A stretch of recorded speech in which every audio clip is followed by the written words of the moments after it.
صحفية من سبورت الكتالونية التي واصلت الحديث عن الرحيل الوشيك لنيمار عن برشلونة ذكرت أنه حسب معلوماتها فإن باريس سان جيرمان قد يدفع الشرط الجزائي لفسخ عقده قبل الأربعاء المقبل. الصحيفة الكتالونية التي ذكرت أن والد نيمار هو من يتولى المفاوضات مع النادي الفرنسي أكدت أن النجم البرازيلي سيترك سريعا معسكر برشلونة في الولايات المتحدة الأمريكية.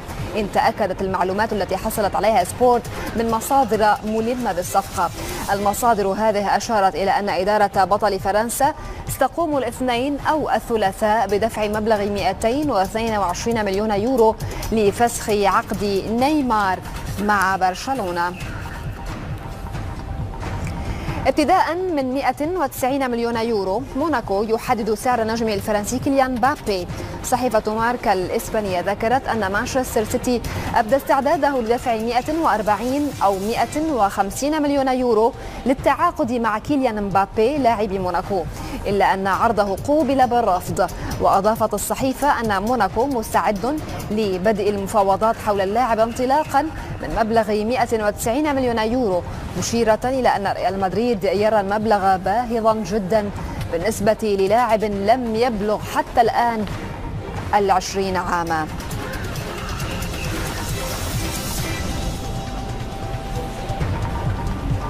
أما صحيفة آس فتحدثت عن الرسالة التي تركها موراتا قبل رحيله إلى تشيلسي الإنجليزي تحت عنوان البعض لن يفهموني.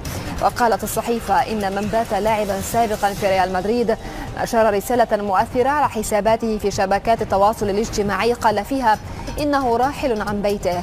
وقال موراتا في رسالته: أرحل بضمير مرتاح لمن بذل كل ما لديه في كل تدريب في كل دقيقة حظي فيها بشرف ارتداء هذا القميص.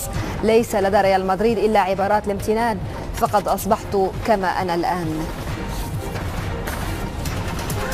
هدف ليفربول. صحيفة ماركا كذلك تحدثت عن مشكلات قرعة الدوري الإسباني في الموسم الجديد تحت عنوان أزمات الجدول. وأبرزت الصحيفة على سبيل المثال أن موعد كلاسيكو الريال بين ريال مدريد وبرشلونة سيكون مباشرة عقب عودة الريال من أبو ظبي، حيث يشارك في كأس العالم للأندية بوصفه بطلا لدوري أبطال أوروبا، وهو ما قد يؤثر على أدائه في مواجهة القمة. في المقابل فإن دخول ريال مدريد تلك المباراة بطلا لأندية العالم سيعني أن يصنع له لاعبو برشلونة في قلب ملعبه سانتياغو برنابيو ممرا شرفي. فان ديك يتدرب وحيدا، عنوان نقرأه في صحيفة ديلي ميل الإنجليزية. الصحيفة أوضحت أن المدافع الهولندي فان ديك أمر بالتدرب لوحده بعدما أخبر إدارة النادي برغبته في الرحيل عن القديسين هذا الصيف، الأمر الذي دفع مدرب ماوريسيو بيليغرينو إلى استبعاده من الفريق الأول والتدرب بمفرده لأنه غير جاهز 100%. واختتمت الصحيفة أن فان ديك كان هدفا لليفربول في وقت سابق من هذا الصيف، إلا أن الصفقة توقفت فجأة بعد تسريبات تفيد أن لقاء سريا تم بين اللاعب ونادي ليفربول. في اندبندنت البريطانية نقرأ: ليفربول ينوي التقدم بعرض ثالث وأخير للاعب لايبسيش نابي كيتا. في التفاصيل ليفربول يخطط للتقدم بعرض للنادي الألماني بقيمة 75 مليون جنيه استرليني لشراء نابي كيتا، وتأتي هذه الخطوة على أمل أن يغير مسؤولو النادي الألماني من موقفهم المعلن بأن اللاعب الغني ليس للبيع. سبق للنادي الإنجليزي أن تقدم بعرضين للاعب البالغ 22 عاما، الأول بقيمة 57 مليون جنيه استرليني والثاني بقيمة 66، إلا أنهما رفضا من قبل إدارة لايبسيش.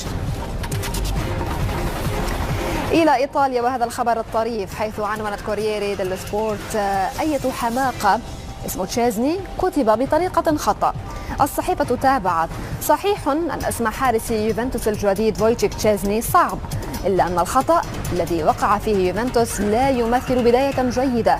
ففي أول تمرين للحارس البولندي رفقة فريقه الجديد كتب اسمه على القميص بشكل خاطئ، حيث تمت إضافة حرف الإي قبل حرف الواي، وهو ما وصفته كوريير ديلو سبورت بالحماقة ولو أنه حدث في التمارين.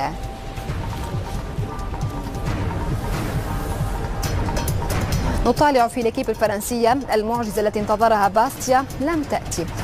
كتبت الصحيفة: أيدت اللجنة الأولمبية الرياضية في فرنسا قرار إنزال نادي باستيا إلى الدرجة الثالثة بسبب الأزمة المالية التي يمر بها. تتابع ليكيب: بعد أن تقرر إنزاله إلى الدرجة الثانية، هو باستيا ينزل إلى الدرجة الثالثة عقب تقدمه بالاستئناف لدى اللجنة الأولمبية الرياضية الفرنسية. قرار الهيئة الرياضية كان مؤيدا لإنزال الفريق، لذلك فإن الاتحاد الفرنسي لم يعد بإمكانه أن يتدخل في الموضوع. من الصحافة العالمية: موناكو في بيان رسمي عن أسفه لقيام عدد من الأندية الأوروبية الكبيرة باتصالات عديدة مع اللاعب كيليان مبابي أو بمقربين منه دون أخذ الإذن المسبق من إدارة النادي، خطوة قد تحمل في ثناياها قبول إدارة فريق الإمارة التفاوض حول بيع النجم الدولي الفرنسي. لم يسمح موناكو بمرور الأمر بشكل طبيعي، الأمر المتعلق بالاتصالات المكثفة التي كانت ولا تزال مع نجم الفريق كيليان مبابي، وذلك من دون إذن النادي. بطل الدوري الفرنسي حذر بشدة في بيان رسمي الأندية المهتمة بالتعاقد مع مبابي، مهددا باللجوء إلى الاتحاد الدولي في حال تواصلها مجددا مع لاعبه دون موافقة. موناكو رفع الأمر إلى مستويات أخرى، حيث أبدى عزمه الثابت على ملاحقة عمالقة القارة العجوز قانونيا عبر رابطة الدوري الفرنسي والفيفا. مبابي قدم الكثير في الفترة الماضية وساهم بشكل كبير في تتويج فريقه بالليغ 1، وتمكن بفضل تميزه وتألقه من أن يسيل لعاب أندية كبيرة على غرار باريس سان جيرمان وأرسنال ومانشستر سيتي وريال مدريد. ومضى فريق الإمارة إلى القول في بيانه إن مثل هذا السلوك يتعارض مع البند 11 بعد 200 من النظم الإدارية للدوري الفرنسي لكرة القدم، والبند 18 المادة الثالثة من قوانين الفيفا المتعلقة بتنظيم اللعبة وانتقال اللاعبين. وفي الوقت ذاته سار موناكو في اتجاه وضع حد لهذه التصرفات، وإن تواصلت قد يلجأ إلى التصعيد والطلب من الأطراف المسؤولة اتخاذ إجراءات تأديبية بحق الأندية المخالفة. المهاجم الدولي الشاب مرتبط مع موناكو بعقد حتى 2019، ولم يخفي النادي رغبته بالاحتفاظ بالنجم الواعد لموسم إضافي على الأقل. ويعتبر مبابي ابن 18 هدفا للعديد من الأندية. وأتت هذه الخطوة من النادي بشكل قد يفيد ضمنيا أن موناكو قد يبحث عن وضع إدارته طرفا للاتصال باللاعب والتواصل معه بشكل قانوني، ما يطرح إمكانية بيعه في صفقة ستكون أرقامها قياسية بكل ما للكلمة من معنى. أجريت قرعة الدوري الإسباني للموسم الجديد، وتحدد طرفا مواجهتي ريال مدريد حامل اللقب ووصيفه برشلونة في الجولة الأولى من المسابقة، في حين حدد موعد كلاسيكو الأرض بين الغريمين عند الجولة 17. التفاصيل في التقرير التالي.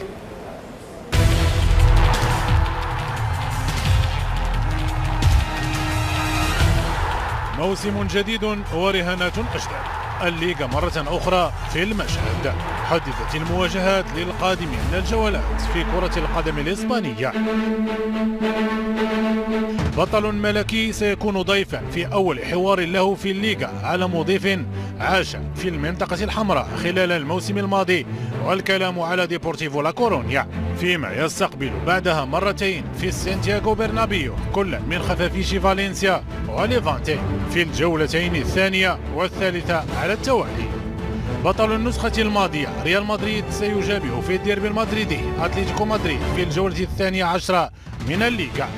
ريال مدريد سيكون أمام رهان آخر، وهو الحفاظ على اللقب للمرة الثانية تواليا، وهو الشيء الذي لم يتحقق منذ عامي 2007 و2008.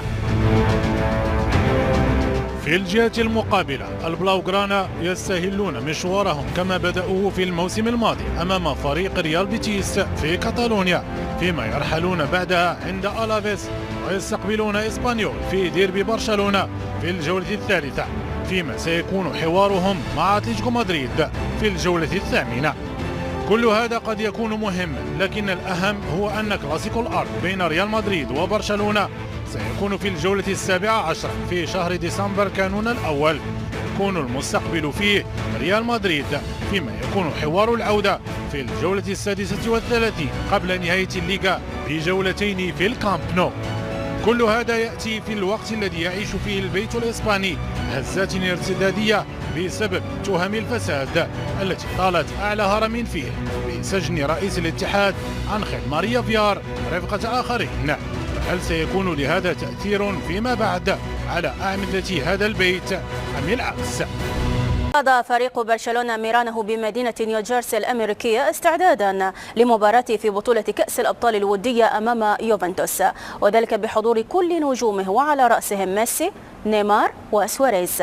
هذا وركزت وسائل الإعلام والتي حضرت الميران على النجم البرازيلي نيمار، خاصة بعد تردد شائعات مغادرته للبارسا في الميركاتو الصيفي. هذا وسيواجه برشلونة في جولته الإعدادية بالولايات المتحدة استعدادا للموسم الجديد. سيواجه كل من يوفنتوس في نيوجيرسي ومانشستر يونايتد في واشنطن وغريمها التقليدي ريال مدريد في ميامي. هذا وكان رئيس برشلونة جوزيب ماريا بارتوميو قد أكد في نيويورك أن نجم الفريق نيمار ليس للبيع، وذلك على هامش مشاركة الفريق الكتالوني في كأس الأبطال الودية في الولايات المتحدة الأمريكية. نيمار رحل مع برشلونة إلى نيويورك وترك خلفه موجة من التساؤلات والتوقعات.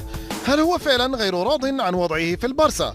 وإن كان غير راض هل هو متاح للبيع؟ تساؤلات لن نجد أفضل من رئيس برشلونة كي يجيب عنها. هذه زوبعة إعلامية تهب كل صيف. أسماء العديد من الأندية واللاعبين يتم تداولها والحديث عن رغبة الأندية في النجوم. نحن ناد يضم العديد من اللاعبين الجيدين، لذا من الطبيعي أن تكون هناك رغبة من الآخرين في انتدابهم. ولكن نيمار لاعب في برشلونة ومتعاقد معنا، وهو لاعب هام ورئيسي لفريقنا، لذلك سيبقى معنا. نيمار إذن ليس للبيع. يرى فيه بارتوميو ركيزة أساسية لا يمكن الاستغناء عنها، فهو ضلع ثابت في الثلاثي الهجومي الأقوى في العالم. إنها حقيقة وليست إشادة. هذا ما يراه رئيس برشلونة.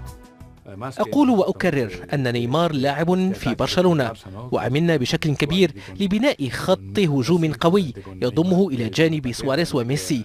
ما أود قوله هو إن هذا الثلاثي مثلث رعب حقيقي لأي فريق يواجهنا، وبفضله قدمنا مستويات رائعة، ومن أجل ذلك نتمسك بنيمار. نيمار وغيره من النجوم الكبار لا يمكن الاتيان بهم بسهولة حتى وإن قبلوا، لسبب بسيط هو ارتفاع الشرط الجزائي في عقودهم. كبار الأندية تريد حماية نجومها والحد من أطماع بعضها البعض.